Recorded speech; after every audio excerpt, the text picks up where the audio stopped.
Bajaj CNG engine oil change. చూడండి 17 number bolt వస్తుంది దీనికి. 17 నెంబర్ బోల్ట్ తిప్పుకోవాలి ఫస్ట్. 17 నెంబర్ అంటే 17 నెంబర్ రింగ్ పాన్ ఉంటే సరిపోతుంది. సెట్ పాన్తో అయితే కొంచెం స్లిప్ అవుతుంది. అలా నేను ఇప్పిన వీడియో తీసుకు మర్చిపోయినా అని చెప్పి మీ ముంగట ఒకసారి చూపిద్దామని మళ్ళీ ఇప్పుతున్నా. దీంట్లో ఆయిల్ ఎంత గారిపోయిన తర్వాత మళ్ళీ బోల్ట్ పెట్టుకోవాలి. ఫుల్ టైట్ చేసుకోవాలి. థ్రెడ్డింగ్ మాత్రం చూసి ఎక్కించుకోవాలి. కొంచెం రాంగ్ థ్రెడ్ ఎక్కినా కానీ వెళ్ళిపోతుంది, థ్రెడ్డింగ్ పోతుంది. మళ్ళీ దాని తర్వాత ఏం చేయలేకుండా ఉంటుంది. ఒకసారి థ్రెడ్డింగ్ పోయిందంటే ఇంకా అది సెట్ కాదు. ఇక చూడండి ఫుల్ టైట్ చూస్తున్నారు కదా, ఫుల్ టైట్ అది కూడా చూసి చేసుకోవాలి. ఫుల్ టైట్ కూడా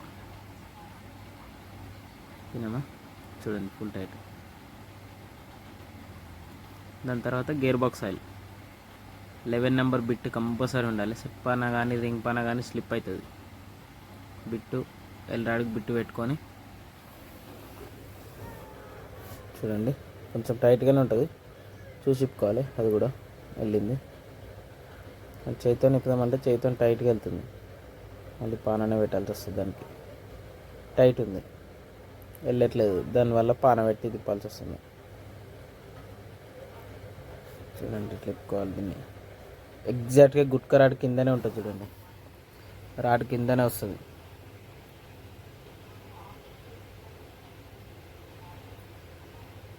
చూడండి ఎట్లా ఇప్పుతున్నా. సేమ్ అట్లా ఇప్పుకొని 11 నెంబర్ బిట్టు పెడితే సరిపోతుంది. బిట్టు పెట్టేసి ఇప్పేస్తే ఈజీగా వస్తుంది. నార్మల్ సెట్ పానతో అయితే కొంచెం కష్టం అవుతుంది. ఆయిల్ మంచిగానే ఉంది కానీ కస్టమర్ చేంజ్ చేయమన్నాడు అని చెప్పి చేంజ్ చేస్తున్నాను. ఇప్పుడు ఇట్లా వస్తుంది కదా, పైన క్యాప్ ఉంటుంది, మనం ఆయిల్ పోసే క్యాప్ ఉంటుంది కదా, అది లూజ్ చేసుకోవాల్సి వస్తుంది కంపల్సరీ. లూజ్ చేస్తేనే కారుతుంది. కారిపోయింది మొత్తం, లూజ్ చేసే వరకు ఒకటేసారి కారిపోయింది. మళ్ళీ మంచి నీట్గా తుడుచుకొని మళ్ళీ నట్టు మంచిగా ఎక్కేయాలి. కరెక్ట్ థ్రెడ్డింగ్ పెట్టి ఎక్కేయాలి. కొంచెం అటు ఇటు కూడా ఎక్కేయద్దు, కరెక్ట్ ఎక్కేయాలి. ఎక్కించినాక ఆయిల్ ఫిల్టర్ ఇది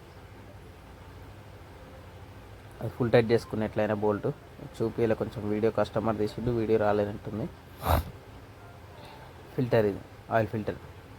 ఆయిల్ చేంజ్ చేస్తే కంపల్సరీ, ఇంజిన్ ఆయిల్ చేంజ్ చేస్తే ఫిల్టర్ కంపల్సరీ చేంజ్ చేయాలి. లేకపోతే మళ్ళీ దాంట్లో ఫిల్టర్లు ఎట్లయినా బ్లాక్ ఉంటుంది. చూస్తారు ఆయిల్ ఎట్లుందో, ఆ బ్లాక్ ఉన్నదంతా మళ్ళీ కొత్త ఆయిల్ వచ్చేస్తుంది. దానికోసం ఫిల్టర్ చేంజ్ చేయాలి. మనమైతే ఎస్టీ ఆయిల్ వాడుతున్నాం, అయితే బాగానే ఉంటుంది ఆయిల్. ఎస్టీ వాడుతున్నాం. కస్టమర్ డబ్బంది తీయమంటే నన్ను తీస్తుంది వీడియో. వెళ్తలేదు, దానికి లాక్ టైప్ ఉంటుంది, అది తీస్తే వెళ్తుంది. తీయకపోతే కొంచెం తిప్పుతుంటే వెళ్తలేదు. దానికోసం అది పట్టుకొని తీయాల్సి వస్తుంది. పైన సీల్ కూడా మంచిగా తీయాలి. ఆయిల్ కింద పోకుంటుంటుంది, డబ్బా వెంబడి కారకుంటుంటుంది. చూస్తున్నా ఎట్లా తీస్తున్నా. సీల్ మొత్తం తీసిన తర్వాత ఫిల్టర్ ఇది ఆయిల్ ఫిల్టర్. వరక్లా తీసుకున్నాం మనము, బాగుంటుంది వరక్లా ఫిల్టర్.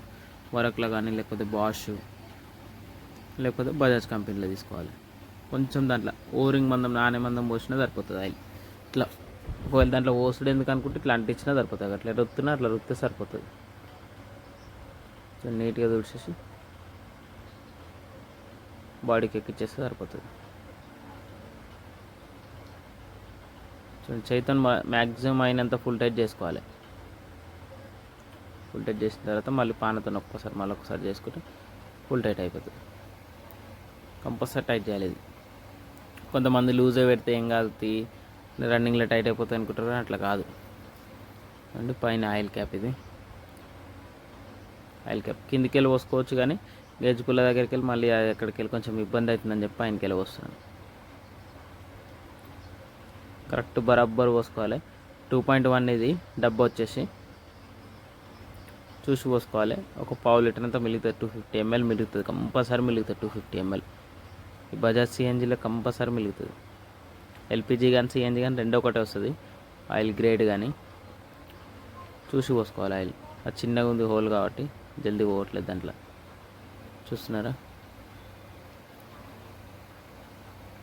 చూడండి పోతుంది అట్లనే ఆయిల్. కొంచెం సబ్స్క్రైబ్ చేయండి, సబ్స్క్రైబ్ చేయడానికి ట్రై చేయండి. చేయట్లేదు ఎవరు కూడా. సబ్స్క్రైబ్ చేస్తే కొంచెం సపోర్టింగ్ దొరుకుతుంది నాకు కూడా, ఇంకా మరిన్ని వీడియోలు చేయాలనిపిస్తుంది. చూస్తున్నారా ఎట్లా వస్తున్నా. ఒకసారి ఇది అయిపోయాక మళ్ళీ ఒకసారి చెక్ చేసుకోవాలి. ఒక్కొక్కసారి ఎక్కువ పడ్డది అనుకోండి మళ్ళీ పర్సన్ అవుతుంది. దానికోసం చెక్ చేసుకుంటే వస్తే నష్టం ఏమి ఉండదు కదా. 2 సార్లు చెక్ చేసుకున్నాం, 3 సార్లు చెక్ చేసుకున్నాం, ఏం కాదు. కానీ చెక్ చేయకుండా వస్తే ప్రాబ్లం అవుతుంది. ఎక్కువ పడిపోయింది అనుకోండి బండి రేజ్ అయిపోతుంది, అప్నే రేజ్ అయిపోతుంది, కష్టం అవుతుంది. రెండు గేజ్ పుల్లట్ లోపలికి ఉంటుంది, కొంచెం చెయ్యబట్టట్లేదు. కిందికి వెళ్ళి అయితే ఈజీగా ఉంటుంది, కానీ ఇంకా మనం పైనకి వెళ్ళి ఉన్నాం కాబట్టి కింద ఎవరు పోతారని పైనకి వెళ్ళి చూడాల్సి వస్తుంది. కొంచెం తిప్పి చూసుకోవాలి. చూడండి, ఫస్ట్ గేజ్కి వచ్చింది, సెకండ్ గేజ్కి రావాలి, చిన్న కాడికి రావాలి. మళ్ళీ కొంచెం పోద్దాం, మళ్ళీ కొంచెం పోస్తే సెట్ అయిపోతుంది అంతే.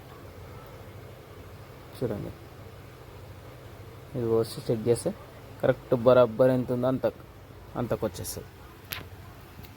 కొంచెమే పోసుకోవాలి. ఒకవేళ మీకు అందాజ తెలిసలేదంటే కొంచెం కొంచెం పోసుకోవాలి. ఈజీగానే ఉంటుంది, మీరు కూడా చేసుకోవచ్చు. 17 నెంబర్ 11 నెంబరు బిట్ ఉంటే సరిపోతుంది. కటింగ్ ప్లేయరు, ఫిల్టర్ పాన లేకుండా ఒకవేళ బైక్ చైన్తోనైనా కానీ ఇప్పొచ్చు. చూడండి, మళ్ళీ ఒకసారి గేజ్ చెక్ చేస్తున్నాను. ఎంతకైనా మంచి చెక్ చేసుకోవడం తప్పేముంది అని చెప్పి చెక్ చేస్తున్నాను.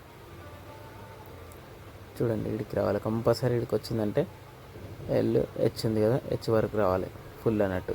ఏ వెహికల్కైనా ఇట్లా రెండు ఉంటాయి. ఇది గేర్ బాక్స్ ఆయిల్